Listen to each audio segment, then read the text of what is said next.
What really makes a great classroom? It's a question every educator, every parent, and every student thinks about. Today, we're going to decode the answer with a really powerful tool designed to pinpoint what an effective classroom truly looks and, maybe more importantly, sounds like. So let's just pause on that for a second. What does a great classroom actually feel like? It's definitely not just about kids sitting in silence or getting high test scores. No, it's that buzz, That buzz of collaboration, that spark of curiosity, that feeling that it's okay to make a mistake. And to really capture that, you need more than just a gut feeling. You need a blue part. And right there, that's the big challenge for any observer. How do we get past our own subjective feelings about a classroom? The whole key is to shift from what we think is happening to what we can actually see and hear. We need objective evidence. That's how you give feedback that actually helps, and that's how you really understand what's making students successful. And that is where this tool comes in. It's called the ELOT. That stands for the Effective Learning Environments Observation Tool. Just think of it like a professional blueprint for educators. It gives them a clear, consistent way to identify and, write down the tangible signs of a classroom that is just firing on all cylinders.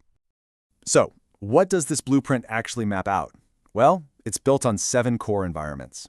You can think of them as these 7 essential pillars that, when they're all working together, create a space where literally every single student has a real chance to thrive. Okay, so here they are. You've got equitable learning, which is all about making sure every student has a voice. Then there's high expectations, which pushes them to grow. You've got supportive and active learning. Those are all about collaboration and getting kids engaged. And then, of course, progress monitoring. A well-managed space, and these days, digital learning is a huge one. It's the whole package, a complete picture. So let's zoom in on a couple of these. All right, so what does an observer actually look for? What do they listen for? The ELEOT is so much more than a simple checklist. It's about tuning your ear to the specific words students are using and the actions they're taking. Come on, let's kind of eavesdrop on what an observer might hear in 2 of these key environments. So imagine an observer in the back of the room, and they hear one student say to another, "You can do it. Don't give up, even though the problems are difficult." I mean, wow, that is a perfect piece of evidence for a supportive learning environment. It shows that support isn't just coming from the teacher anymore. The students themselves are building this culture where it's safe to struggle, where it's safe to take a risk. Now, let's contrast that with this. A student is reflecting and says, "This question requires me to think about other people's opinions before I develop my own." Now, that is a crystal clear sign of a high expectations environment. The work isn't just hard, it's rigorous. It's pushing that student into higher order thinking, analyzing different points of view and then synthesizing their own. That's big stuff. Okay, so we've heard what these environments can sound like, but how does an observer systematically gather all that evidence? Well, it's about drawing a direct line from what the students are doing and saying to the specific criteria in the ELEOT. It's the link between what's happening in the room and a real data-driven analysis. Let's use active learning as an example.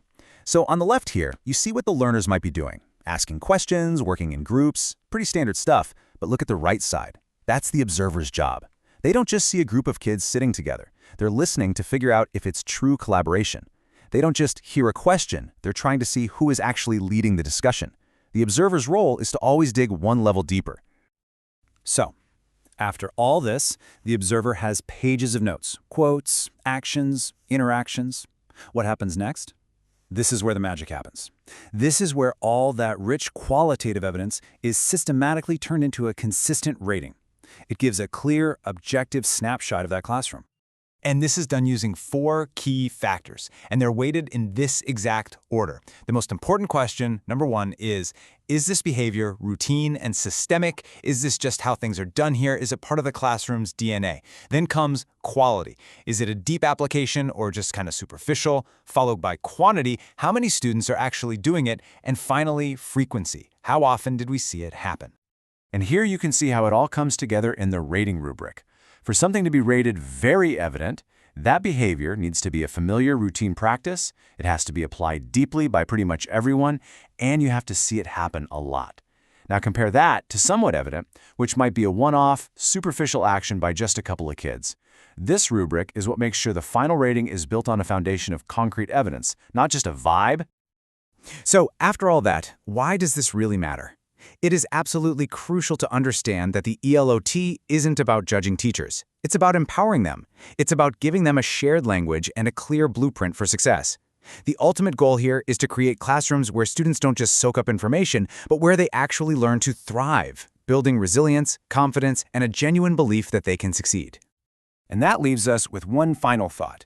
If an observer used this blueprint in your environment, whether that's a classroom, an office, maybe even a team meeting, what would they see?